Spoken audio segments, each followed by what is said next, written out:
അവൾ ടീച്ചറാണോ? ഞാൻ സ്മാർട്ട് ആണോ?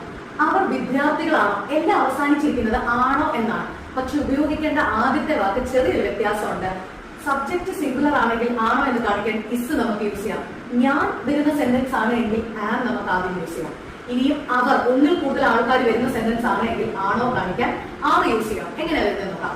അവൾ ടീച്ചറാണോ? അവൾ എന്നുള്ളത് ഷീ, ഒരാളെ ഉള്ളത് കൊണ്ട് നമുക്ക് ആണോ എന്ന് കാണിക്കാൻ ഇസ് യൂസ് ചെയ്യാം. Is she teacher? അവൾ ടീച്ചർ ആണോ ചോദിച്ചത് കൊടുത്തു. അടുത്തത് ഞാൻ സ്മാർട്ട് ആണോ? ഞാൻ വരുവാണെങ്കിൽ എന്ത് യൂസ് ചെയ്യണം? ആം യൂസ് ചെയ്യണം. ആം ആയി ഇനി ആ വാക്ക് അതുപോലെ എഴുതിയാൽ മതി. സ്മാർട്ട്. ആം ആയി സ്മാർട്ട്. അവർ വിദ്യാർത്ഥികളാണോ? അവർ ഒന്നിൽ കൂടുതലുണ്ട്. ദേ അവർ തന്നെ. അപ്പൊ ഒന്നിൽ കൂടുതലുണ്ടെങ്കിൽ ആണോ കാണിക്കാൻ ആർ യൂസ് ചെയ്യാം.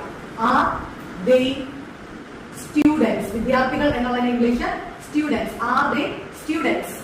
അപ്പൊ ഇസ് ആണോ ആറ് ചേർത്തിട്ട് ആണോ ചോദിക്കാം. അങ്ങനെയാണെങ്കിൽ അവൻ ഡോക്ടർ ആണോ? ഇങ്ങനെ ചോദിക്കുന്നത്.